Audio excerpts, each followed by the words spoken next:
Hello everyone, welcome back to medical intelligence. आज का हमारा टॉपिक है द सेंसरी सिस्टम एनाटॉमी का।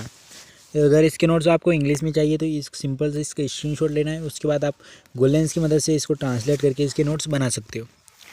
तो द सेंसरी सिस्टम में आता है हमारा स्मेल। ह्यूमन बींग की जो स्मेल होती है उसकी क्षमता एनिमल से कम होती है, यानी कि ओल्फैक्टरी नर्व्स नोज को नर्व सप्लाई करती है। ओल्फैक्टरी नर्व के फिलामेंट्स धागे जैसे स्ट्रक्चर नसल कैविटी की म्यूकस मेम्ब्रेन के ऊपर भाग में पाए जाते हैं, जिसे ओल्फैक्टरी पोर्शन और ऑफ नोज कहते हैं। ओल्फैक्टरी पोर्शन पर विशेष तरह के सेल्स रहते हैं। सेल्स से छोटे छोटे फाइबर जुड़े रहते हैं। ये फाइबर ओल्फैक्टरी बल्ब बनाते हैं। वास्तविकता में ओल्फैक्टरी बल्ब ब्रेन के बाहर का भाग होता है। ओल्फैक्टरी बल्ब के द्वारा संवेदन ओल्फैक्टरी ट्रैक्ट से होते हुए ब्रेन में ओल्फैक्टरी एरिया को उत्तेजित करती है, जिसके द्वारा हमारी स्मेल की प्रतिक्रिया पूरी हो जाती है। गैस को इनहेल अंदर करने से और किसी वस्तु जैसे फूड, परफ्यूम एंड फ्लावर के सामने आने से स्मेल की संवेदना उत्तेजित होती है। यानी कि हम किसी फ्लावर या किसी फूड हुआ या किसी भी परफ्यूम की जो स्मेल आती है उसके द्वारा हम स्मेल कर पाते हैं नोज़ के द्वारा। तो पहले सेकंड आता है हमारा टेस्ट। टंग एक स्पेशल सेंस ऑर्गन है जिसके द्वारा टेस्ट का पता लगाया जा सकता है। यह मसल में होती है। टेस्ट टंग पर दो मसल रहती है। पहली होती है इंटरसिक मसल्स। यह मसल्स टंग की नाजुक मूवमेंट करवाती है। फिर सेकेंड आती है हमारे स्टेनिक मसल्स। यह मसल्स टंग को उसके आसपास भागों से जोड़ती है और महत्वपूर्ण मूवमेंट करवाती है, जैसे कि फूड को दांतों के बीच चबाने में और फूड में निगलने में। टंग माउथ के फ्लोर से फेरेनियम लिनियन से द्वारा जुड़ी रहती है। टंग माउथ के फ्लोर में गोल आकार की रहती है, परंतु टंग जब मुंह माउथ से बाहर आती है उस समय यह त्रिकोण आकार की हो जाती है। टंग की म्यूकस मेम्ब्रेन नम और पिंक कलर की रहती है। टंग के ऊपर के भाग में 3 पेपेल पाए जाते हैं, जो कि इस प्रकार है। पहला है हमारा सर्क्यूलेट पाल्पेल, ये सबसे बड़े होते हैं। सेकेंड है हमारा फंगुलर पाल्पेल। थर्ड है हमारा फिलफॉर्म पाल्पेल। टेस्ट के 4 प्रकार होते हैं: स्वीट, सॉल्ट, सोर और बेटर। टंग पर 4 टेस्ट बर्ड्स पाए जाते हैं। हर एक टेस्ट बर्ड अलग अलग टेस्ट के लिए निर्धारित होता है। Taste area on the human tongue: bitter, third, sour, salt, sour. Taste area of the tongue: tongue पर टेस्ट बर्ड्स इस प्रकार रहते हैं: स्वीट एंड स्लोटी टंग के आगे के भाग में, सोर टंग के साइड में, बेटर टंग के बैक में होते हैं। टेस्ट की संवेदना स्लेवेशन थूक बनाने की प्रतिक्रिया और गैस्ट्रिक जूस के सिक्रेशन को बढ़ा देती है। यानी कि टेस्ट की जो प्रक्रिया होती है वह हमारे जो थूक बनता है, यानी कि मुंह में जो बनता है, और गैस्ट्रिक जूस के सिक्रेशन को बढ़ा देती है। फिर आता है हमारे year.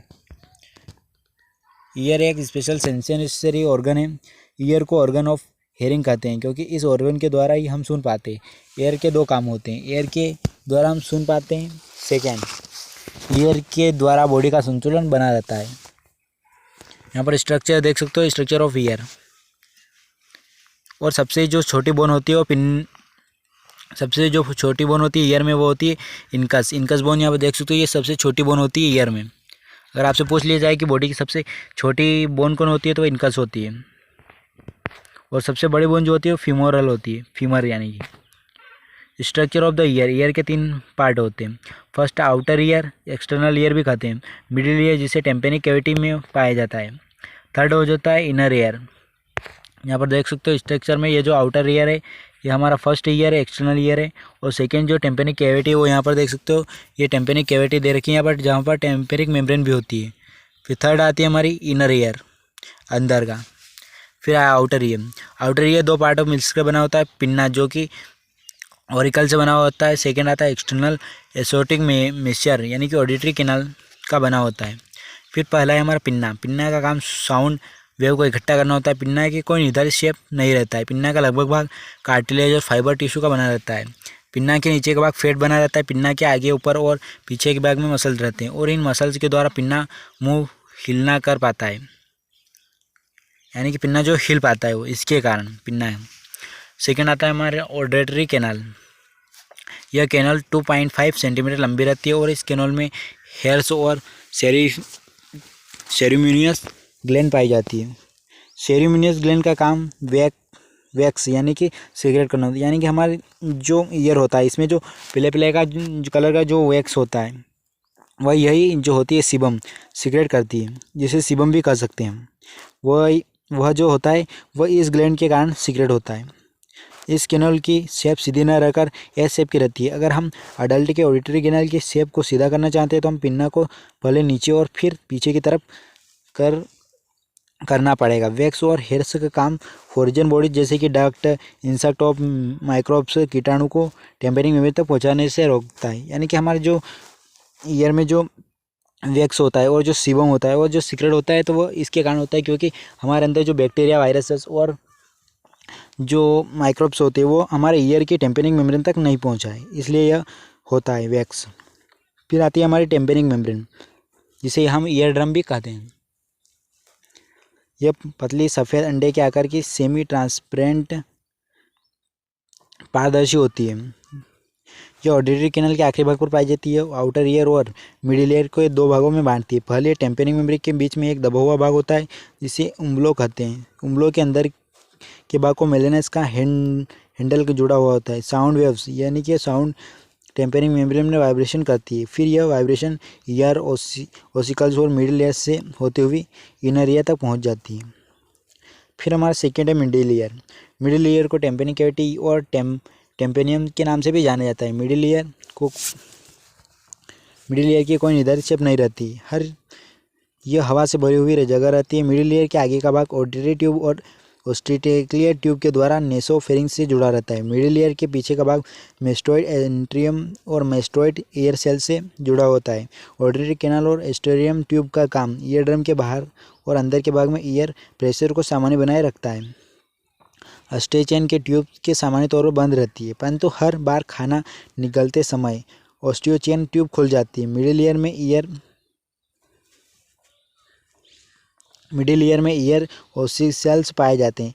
Year ossicles middle ear में पाए जाने वाले 3 बोन्स को कहते हैं। बोन्स इस प्रकार है, पहली होती है मेलेनस, सेकेंड है हमारे इनकस और थर्ड है स्टेपस। यानी कि ये जो 3 बोन होती है इनको ईयर ओसिकल्स मिडिल ईयर में पाई जाती है। मिडिल ईयर ओसिकल्स, हमारा जो मिडिल ईयर होता है उसका स्ट्रक्चर यहाँ पर देख सकते हो। इसमें हेड होता है मेलेनस का, फिर सेकेंड है हैंडल होता है, टेम्परिंग मेम्ब्रेन होती है, पहला इसमें मेलेनस। यह 3 बोन्स में सबसे बड़ी बोन होती है। यह हैमर हथौड़ जैसी दिखाई देती है।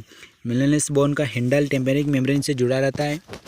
यह बोन का हेड टेम्परिंग कैविटी में पाया जाता है। सेकेंड हमारे इनकस, यह प्रीमोलर टीथ जैसी दिखाई देती है। इनकस की बॉडी मेलस के हेड से जुड़ी रहती है, यानी कि इनकस जो हमारे टीथ होते हैं उनकी तरह यह दिखाई देती है।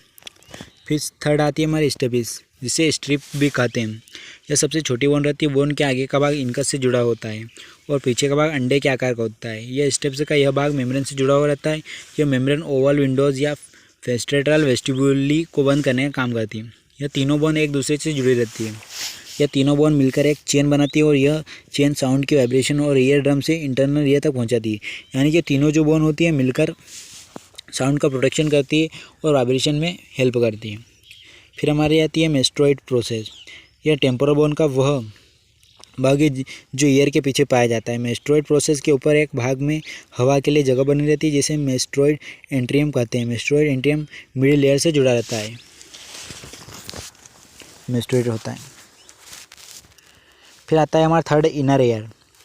यह टेम्पोरल बोन के बाकी भाग में पाया जाता है। इनर ईयर में वेस्टिब्युलर ऑर्गन रहता है, जिसका काम साउंड ग्रहण करना और शरीर का संतुलन बनाए रखना होता है। फिर टेम्पोरल बोन में बहुत सी छोटी छोटी कैविटीज रहती है, जिन्हें बोनी लेब्रिथ कहते हैं। बोनी लेब्रिन्थ के मेम्ब्रेन से ढकी रहती है, जिसे मेम्ब्रेनस लेब्रिनेंथ कहते हैं। मेम्ब्रेनस लेब्रिनेंथ में फ्लूइड भरा होता है, जिसे एंडोलेम्फ कहते हैं। बोनी लेम्फेत्र और मेम्ब्रेनस लेब्रिन्थ के बीच में फ्लूइड भरा रहता है, जिसे पेरिफ्लैम्ब कहते हैं। ये देख सकते हो स्ट्रक्चर यहाँ पर ईयर का, इनर ईयर का। बोनी लेरिन्थ ये 3 भागों से मिलकर बना होता है। पहला है वेस्टिब्यूल, यह अंडे का आकार का बोन का होता है, जिसे वेस्टिब्यूल के आगे का भाग कोनका से जुड़ा होता है। वेस्टिब्यूल के पीछे का भाग सेमी सर्कुलर कैनाल से जुड़ा होता है। वेस्टिब्यूल में दो भाग हो रहते हैं, पहला यूट्रिकल और सेकल, जिन्हें हम बैलेंसिंग ऑर्गन कहते हैं। सेकेंड हमारा कोक्लिया, यह दिखने में स्नेल सीपी जैसे रहते हैं। यह सुनने से संबंध रखते हैं। कॉन्चिलिया में कॉन्क्लियर डक्ट रहती है। कॉन्चिलियर डक्ट का आकार त्रिकोण रहता है। यह मेम्ब्रेनस लेम्फेरेंथ का पार्ट होता है। कॉन्क्लिया के दो भाग करने पर हिस्से दिखाई देते हैं। पहला स्केला वेस्टिबुली, यह ओवल विंडो से शुरू होता है। सेकेंड है स्केला टेम्पेनी, यह राउंड विंडो पर खत्म होता है। थर्ड है सेमी सर्कुलर कैनाल, यह इंटीरियर पोस्टीरियर और lateral semi circular canal vestibule से जुड़े होते हैं। बोनी लेम्फेरिथ में दो विंडो रहते हैं, इस प्रकार हैं।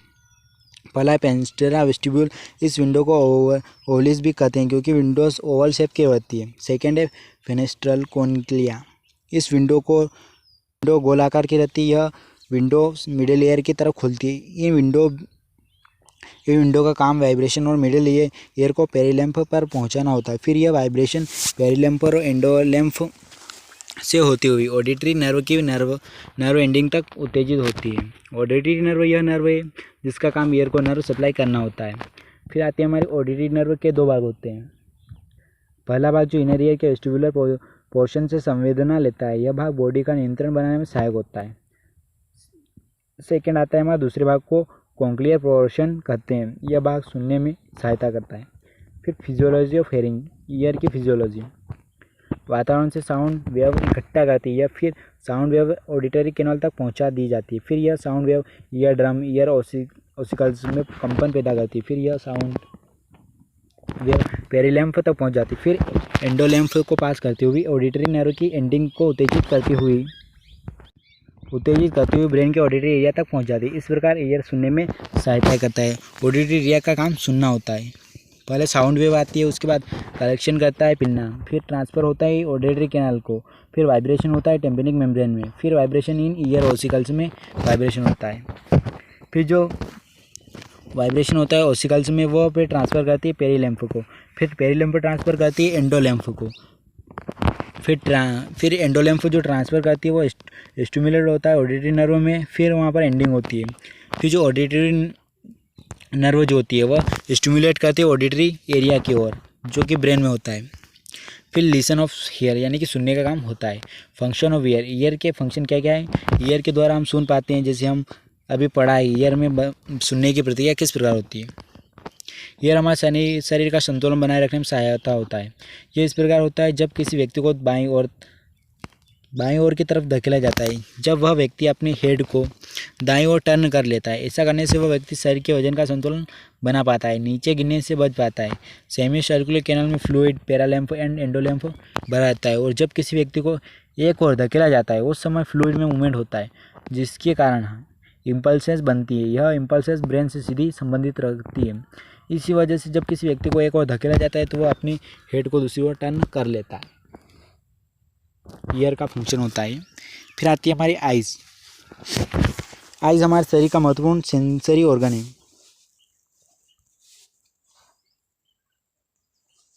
आई को ऑर्गन ऑफ साइट कहते हैं क्योंकि इस ऑर्गन के कारण हम किसी भी चीज़ को देख पाते हैं। यह स्कल की ऑर्बिटल कैविटी में पाई जाती है। यह ऑर्बिटल कैविटी बोन का बना हुआ होता है। स्ट्रक्चर होता है ऑर्बिटल कैविटी आई बॉल के बीच में एडिपोज टिश्यू पाया जाता है जो कि एक क्यूशन की तरह काम करता है। एडिपोज टिश्यू का काम आईबॉल को किसी भी नुकसान जैसे कि शॉक्स जर्कस से बचाना होता है। ऑर्बिटल कैविटी में आईबॉल के अलावा और भी स्ट्रक्चर पाए जाते हैं जैसे कि muscles, nerve, blood vessels, lacrimal gland. Eyeball का आकार अंडे जैसा होता है। आईबॉल के आगे का भाग ट्रांसफर यानी कि पारदर्शी होता है। यह 2.5 सेंटीमीटर चौड़ी होती है जो कि ऑप्टिक नर्व, क्रेनियल नर्व के द्वारा आईबॉल को नर्व सप्लाई करती है। आईबॉल का यहाँ पर स्ट्रक्चर देख सकते हो, कुछ इस प्रकार का होता है। स्ट्रक्चर ऑफ आईबॉल, आईबॉल के स्ट्रक्चर में कितने पार्ट होते हैं ये यहाँ पर जान सकते हो। तो आईबॉल की 3 लेयर होती है। पहली जो होती है आउटर फाइबर जो कि स्क्लेरा और कॉर्निया से बनी हुई होती है। फिर सेकेंड लेयर आती है हमारी मिडिल वेस्कुलर जो कि क्रोनोइड, आइरिस, सिलेरी बॉडी, लेंस आदि से बनी हुई होती है। थर्ड आती है हमारी इनर नर्वस, जो कि रेटिना से बनी हुई होती है। फर्स्ट है हमारी स्क्लेरा। ये आईबॉल की सबसे बाहरी लेयर होती है, फाइब्रस टिश्यू की बनी होती है। यह लेयर बहुत ही सख्त होती है। आईबॉल में पाया जाने वाला सफ़ेद भाग होता है। आईबॉल को निर्धारित आकार वाला यह कॉर्निया जुड़ी होती है। यानी कि आपने जो सफ़ेद वाइट वाला जो पार्ट देखा है आई में, वो उसे स्क्लेरा कहते हैं, जो कि हमारी कॉर्निया से जुड़ा होता है। फिर कॉर्निया यह आईबॉल की ट्रांसपेरेंट विंडो होती है। कॉर्निया को आईबॉल की विंडो इसलिए कहते हैं क्योंकि यह कॉर्निया के द्वारा आईबॉल में लाइट प्रवेश करती है। यानी कॉर्निया जो होता है यह हमारे आईबॉल में लाइट प्रवेश करने का काम करता है। फिर आती है हमारी क्रोरॉइड। यह एक 3 यानी कि पतली पिगामेंट कलर मेम्ब्रेन होती है। यह डार्क ब्राउन कलर की होती है। यह स्क्लेरा और रेटिना के बीच में पाई जाती है। फिर आती है हमारी सिलेरी बॉडी। यह क्रोनोइड के आगे से भाग से जुड़ी होती है, जिससे सिलेरी बॉडी पर साइलरी मसल्स पर लगे रहते हैं। साइलरी मसल्स का काम लेंस की पोजीशन बनाए रखना और लेंस की थिकनेस, मोटाई को दूरी के हिसाब से एडजस्ट करना होता है। यानी कि ये जो होता है ये हमारी जो बॉडी का लेंस होता है, मैंने कि आई का जो लेंस होता है उसको मेंटेन करने का काम रखता है ये। फिर आती है प्यूबिली। सिलिलरी बॉडी का एंड आखिरी भाग होता है। डायफ्राम डोम के आकार का होता है। डायफ्राम के सेंटर पर डार्क कलर का छेद होता है, जिसे हम प्यूबिल कहते हैं। फिर आता है हमारा आइरिस। यह एक पिगामेंट मेम्ब्रेन होती है, प्यूबिल को कवर करती है। आई का कलर आइरिस में पाए जाने वाले कलर के कारण होता है। यह कह सकते हैं कि आई का कलर निर्धारित करती है, यानी कि आई का जो कलर होता है वह यह आइरिस निर्धारित करती है। स्ट्रक्चर हम देख सकते हो, यहाँ पर आइरिस पाई जाती है। कुछ इस प्रकार से हमारी आई होती है। कॉर्निया और लेंस के बीच में खाली जगह होती है, जिसे एंटीरियर सिगामेंट कहा जाता है। आइरिस के इस इंटीरियर सिगामेंट को 2 भागों में बांट देती है। इस प्रकार कॉर्निया और आइरिस के बीच की जगह को इंटीरियर चैम्बर कहा जाता है और आइरिस और लेंस के बीच की खाली जगह को पोस्टीरियर चैम्बर कहा जाता है। इंटीरियर चैम्बर में इक्वेंस ह्यूमर भरा होता है और पोस्टीरियर चैम्बर में वर्टियस ह्यूमर भरा होता है। इक्वेंस ह्यूमर के 2 निम्नलिखित भाग होते हैं। पहला, यह आई में प्रेशर को स्थिरित रखता है। यह प्रेशर को इंट्रा ऑस्कुलर प्रेशर कहा जाता है। आई में जो प्रेशर लगता है उसे इंट्रा ऑस्कुलर प्रेशर कहा जाता है। इक्वेंस ह्यूमर में ग्लूकोज, एमिनो एसिड और एस्कॉर्बिक एसिड भरा होता है। यानी कि आई में अगर आपसे पूछ लिया जाए कि कौन सा एसिड भरा होता है, तो इसमें अमीनो एसिड, ग्लूकोज और एस्कॉर्बिक एसिड भरा होता है। यह कॉर्निया और लेंस को पोषण प्रदान करता है। फिर आता है हमारा लेंस। यह बहुत ही हार्ड और ट्रांसपेरेंट स्ट्रक्चर होता है। यह आइरिस को प्यूल के ठीक पीछे पाया जाता है। यह प्यूल पर पड़ने वाली लाइट को रेटिना पर फोकस करता है। फिर आता है हमारा रेटिना। यह आईबॉल की सबसे सुंदर लेयर होती है। इस लेयर के फाइब्रस नर्व सेल रोड और कॉर्न सेल बनाती है। यह सेल देखने में बहुत सहायक सिद्ध होती है, जैसे रोड सेल कम रोशनी में और कॉर्न सेल बहुत अधिक रोशनी में देखने में मदद करती है। यानी कि आप ज़्यादा लाइट आपको अच्छे से देख पाते हो तो वो होती है रोड सेल के कारण, और कॉर्न सेल जो होती है वो अधिक रोशनी में देखने में मदद करती है। रेटिना का पीछे का भाग जो होता है वो ऑप्टिक नर्व से जुड़ा होता है। रेटिना में ऑप्टिक डिस्क नामक स्ट्रक्चर पाया जाता है, जिसे ऑप्टिक डिस्क पर जगह होती है जहाँ पर ऑप्टिक नर्व रेटिना से बाहर निकलती है। ब्लाइंड स्पॉट पर यह रेटिना का वह भाग होता है जहाँ ऑप्टिक नर्व नहीं पाई जाती है। रेटिना में एक दबा हुआ भाग पाया जाता है, जिसे म्यूकुला ल्यूटे कहा जाता है। यह येलो रंग का होता है। Physiology of vision. Light rays जो होती है वो कॉर्निया पर पड़ती है। जो कॉर्निया जो होता है इक्वेंस ह्यूमर पर पड़ती है। उसके बाद लेंस पर जाती है। फिर लेंस के बाद हमारी वेट्रियस ह्यूमर पर जाती है। फिर रेटिना, फिर ऑप्टिक नर्व पे जाती है। फिर ऑप्टिक जो होती है वो ट्रैक करती है। फिर विजुलाइज होता है हमें, और फिर ब्रेन के पास जाती है, जिससे हमें इन्फॉर्मेशन मिलती है कि हम देख पा रहे हैं। जब हम सामने वाली वस्तु को देखते हैं तो उस समय लाइट आई में प्रवेश करती है। यह किरणें आई के कॉर्निया, ओसिकस ह्यूमर, लेंस, वर्टिकुलर ह्यूमर के द्वारा पास करती हुई रेटिना की ऑप्टिक नर्व के आखिरी भाग को उत्तेजित करती है। इस प्रकार रेटिना के संवेदन को ग्रहण करती है। इसके बाद यह संवेदन ऑप्टिक ट्रैक्ट के रास्ते होते हुए ब्रेन के विजुअलाइज एरिया तक पहुंच जाती है। ब्रेन के विजुअलाइज एरिया को कम देखना होता है। फिर आता है अपेंडिक्स ऑफ द आई। आई का अपेंडिक्स आते हैं हमारे आई के ऊपर होते हैं। यह 2 मोटी स्किन की परत होती है। इन परतों से हेयर ग्रो करते हैं। आईब्रो का काम आई का बॉल, स्वेट, पसीना डक्ट और फॉर्जन बॉडी शरीर में बाहर आने वाली वस्तुओं से सुरक्षा प्रदान करती है। यानी कि आईब्रो जो होती है हमारी आँख में आने वाले किसी धूल, मिट्टी या कचरे वह हमारे द्वारा जो प्रोड्यूस होते हैं स्वेट को रोकती है, जो कि हमारे आँख में ना आए और हम सही से देख पाएँ। फिर आती है हमारी आईलिड्स, जो पाल्पेब्रे होते हैं। यह 2 प्लेट्स की तरह होती है। यह फाइबर टिश्यू की बनी होती है, कंजक्टिवा से कवर रहती है। ऊपर की आईलिड नीचे के आईलिड से आकार में बड़ी होती है। यह आई को डक्ट और लाइट से सुरक्षा प्रदान करती है। ऑर्बिक्युलरिस ओक्यूली, यह मसल्स आईलिड्स को बंद करने का काम करते हैं। और लेवेटोर पल्पेबर मसल्स, यह आईलिड्स के ऊपर की ओर उठने का काम करती हैं। थर्ड है हमारी आईलिसेस, यह बहुत पतले हेयर्स होती हैं, आईलिड्स से ग्रो करते हैं। यह आइस को डक्ट से सुरक्षा प्रदान करते हैं। फिर आता है हमारा कंजक्टिवा, यह म्यूकस मेम्ब्रेन की होती है, जिसे स्क्लेरा के आगे का भाग कवर करती है। जब हम आईलिड्स को बंद करते हैं उस समय आईबॉल की चारों तरफ से कवर कर लेती है। आई ड्रॉप्स को कंजक्टिवा के ठीक बीच में डाला जाता है ताकि वह आई ड्रॉप्स आईबॉल में पूरी तरह से फैल जाए। फिर पांचवा आता है हमारा लेक्रिमल एपरेटस, यह 4 स्ट्रिक्स से मिलकर बनता है। पहला है हमारा लेक्रिमल ग्लैंड और उसके डक्ट। सेकेंड हमारा लेक्रिमल कैनेलिक्यूल। फिर आती है हमारा सेंसरी सिस्टम। पहला है लेक्रिमल सेक्शन। थर्ड है हमारी लेक्रिमल ग्लैंड, यह एक्सोक्राइन ग्लैंड आई के साइड में पाई जाती है। यह टीयर्स यानी कि टीयर्स जो आंसू जो होते हैं उसको सिक्रेट करती है एक्सोक्राइन ग्लैंड के द्वारा। लेक्रिमल ग्लैंड जो होती है, यह टीयर में वाटर, मिनरल, स्लॉट्स, एंटीबॉडीज और एंजाइम पाए जाते हैं। टीयर्स लेक्रिमल ग्लैंड के द्वारा कंजक्टिवा पर छोड़ दिए जाते हैं और इस तरह टीयर्स पूरी तरह से आईबॉल के सरफेस पर फैल जाते हैं। ब्लड सप्लाई टू आईबॉल, यानी कि आई में ब्लड सप्लाई कैसे होता है, तो आई को क्लेरी आर्टरी जो होती है और सेंट्रल लेंटिनल आर्टरीज के द्वारा प्योर ब्लड की सप्लाई की जाती है। आई का impure blood central retinol when के द्वारा कैरी किया जाता है।